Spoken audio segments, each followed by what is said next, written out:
Salut à tous, je vous retrouve pour les énergies de la semaine du 17 au 25 mai, je crois. Alors, c'est encore une semaine où, dans la continuité de celle dernière, hein, si vous avez regardé la dernière vidéo, je l'ai fait avec un oracle et un tarot.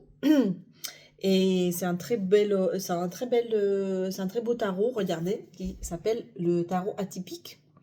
Donc je pense que ça peut avoir du sens peut-être pour cette semaine, hein, sur des choses très atypiques, très colorées, peut-être inattendues, qui vont avoir lieu parce que c'est un tarot tout neuf et il s'est imposé cette semaine. Alors, de manière générale, il y a quelque chose qu'on laisse derrière soi et dans l'énergie, donc enfin, on va vers un mouvement qui est beaucoup plus intérieur, beaucoup plus vers soi.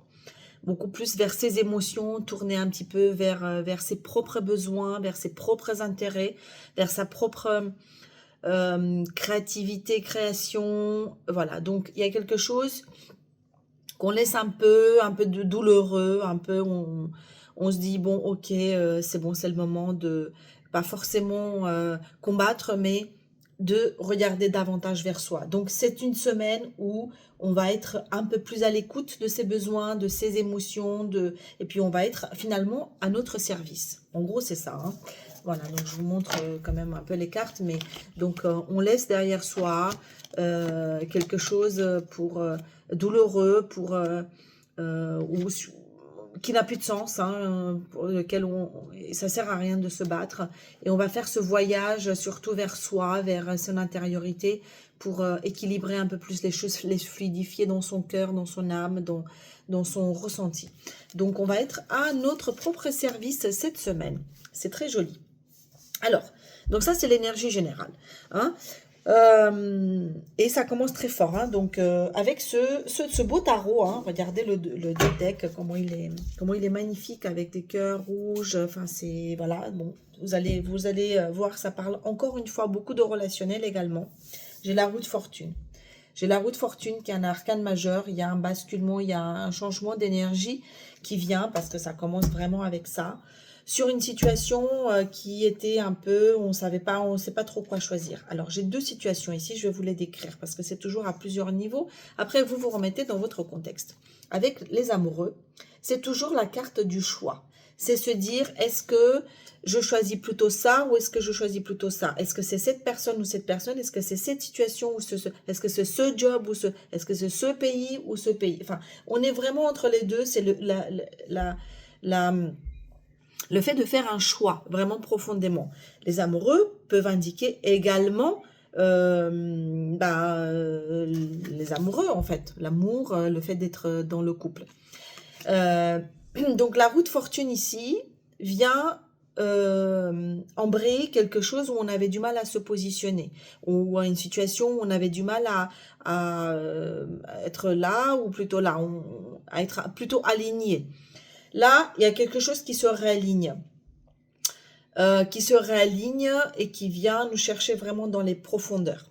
Dans la première situation où on a du mal à choisir, on a du mal à se positionner sur une situation de vie générale globale, j'ai le valet d'épée, donc le valet d'épée qui est une énergie, vous voyez, c'est aussi, ici c'est représenté avec l'énergie angélique, hein.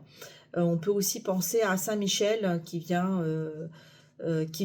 s'immiscer pour chasser toutes les illusions et pour dire ok, tout ce qui n'est plus vrai, tout ce qui n'est plus tout ce qui est du domaine de l'imagination ou de la croyance erronée, c'est terminé. Là on coupe dans le vif, on retrouve de la clarté. C'est aussi pour ça à mon avis qu'on arrive à faire un choix, parce que la fortune elle vient basculer les choses pour arriver à quoi? À la papesse, à aller vivre au grand jour, ses intuitions les plus profondes. J'ai trois arcanes majeurs. J'ai trois arcanes majeurs sur 4 cartes. Donc c'est pour dire, enfin j'en ai plusieurs parce que j'ai la tour aussi, mais donc qu'est-ce qu'elle fait la papesse?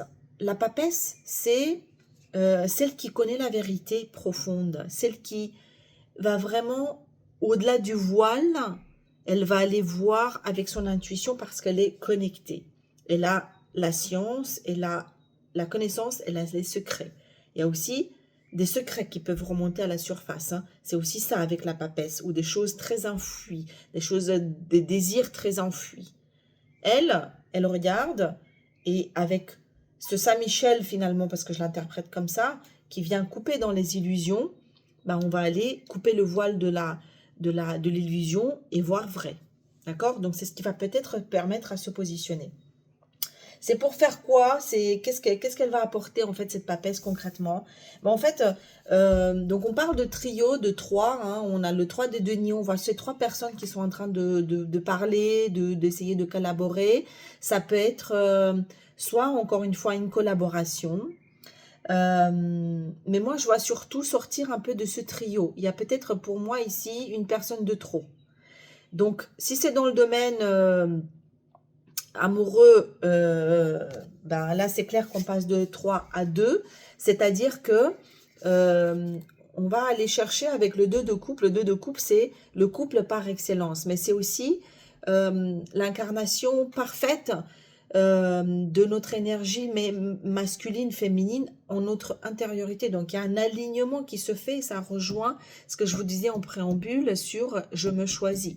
Je vais enfin vers mes propres besoins pour me réaligner, pour être à mon service à 100%, pour être mon défenseur le plus ardu. D'accord? Donc il y a ça qui est possible. Dans le cas où il s'agit de l'amour ou des relations amoureuses, la roue de fortune avec l'amoureux ici, et j'ai la tour, alors avec la tour et l'amoureux, peut aussi symboliser le coup de foudre. C'est une énergie qui vient un peu d'un coup sur la tête, qui vient ouvrir quelque chose dans le cœur et qui nous dit waouh, waouh, qu'est-ce qui se passe? Qui vient d'un coup s'abattre. Voilà.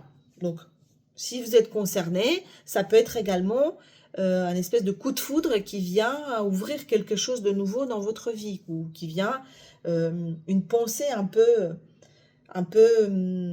pas obsessionnelle, mais qui tourne d'un coup, qui vous habite, c'est quelque chose de très fort qui vient vous demander un nouveau repositionnement. D'accord? Alors, le repositionnement, j'ai le valet d'épée, la reine d'épée. J'ai deux personnages, vous voyez ici, qui sont deux anges, hein, qui peuvent aussi représenter, finalement, vous représenter dans ce couple. Mais pour dire, faut casser ça parce que, faut briser ça parce que vous êtes beaucoup dans la tête. Alors, les épées, c'est le mental. Donc, j'ai un monsieur qui est dans le mental et une fille qui est dans le mental. Donc, comment fait-on pour que pour que tout ça explose? C'est aussi pour ça qu'à mon avis, l'amoureux et la tour, c'est-à-dire le coup de foudre, l'espèce de coup de foudre et cette énergie qui vous habite, vient toquer aux deux portes en disant toc toc toc, on casse un peu le mental. Il s'agit ici vraiment de libérer quelque chose dans le cœur. Ok? Donc c'est une autre situation. Remettez dans votre contexte pour voir ce qui vibre et ce qui résonne le mieux. Et donc encore une fois, l'issue de tout ça, c'est toujours le couple sacré, c'est l'union sacrée. Le 2 de coupe, c'est comment faire l'équilibre et la jonction déjà intérieure entre mes deux énergies pour que je puisse se matérialiser également à l'extérieur. Donc, c'est très symbolique, mais c'est aussi un mouvement quand même très fort. Cette semaine, je pense que c'est... bon, elle est encore très dense, hein, mais il y a quelque chose qui nous rapproche un peu plus de ce qui se passe à l'intérieur et de ce qui est vrai, ce qui est juste et qui nous sommes réellement. Tout ça pour mieux incarner notre vérité et cet alignement en fait qui juste c'était pas possible parce qu'on était trop dans des énergies qui se contrebalançaient, on savait pas comment se positionner, qui croire, la tête, le cœur, quelle voix qui parlait en nous. Là, voilà, il y a quelque chose qui remonte avec la grande papesse et qui nous propose cet alignement, en fait, où on va joindre, bah, du coup, notre verticalité qui va venir s'exprimer à travers nos intuitions qui, jusqu'à maintenant, auxquelles on ne faisait pas forcément confiance. Il y a aussi une intervention divine, un peu angélique, limite angélique, qui vient vraiment avec ce valet d'épée, cette reine d'épée, euh, échelle masculin et échelle la féminine, hein, finalement, briser un petit peu ce mental qui est très fort et qui du coup peut produire des distorsions de la réalité qu'on se raconte. Voilà, chers amis. Alors, c'est une très belle semaine. Moi, je trouve que tout ça, c'est se mettre au mieux à son service. Il y a rien de plus magique, en fait. Je vais juste tirer une seule carte pour un conseil et pour savoir avec quoi euh, on peut repartir. Juste une pour voir. Je le ressens comme ça. Voilà. Pour voir ce que ça nous dit. Ok. Et on a les écrits, les contrats, les communications, vous voyez, qui vont être au centre de tout ça, qui vont être... je pense qu'on va beaucoup communiquer. Euh, c'est en lien avec l'amoureux, le positionnement. C'est aussi avec les contrats. J'entends aussi les contrats d'âme, hein, qui vont peut-être être également remis sur cette semaine sur la table. Et puis, bah, refluidifier un petit peu tous ces écrits. Voilà, tous ces écrits, toutes les communications qui vont nous permettre, encore une fois, bah, de déposer ce qui est juste. Voilà, chers amis, je vous souhaite une excellente semaine et je vous dis à très bientôt. Bye bye.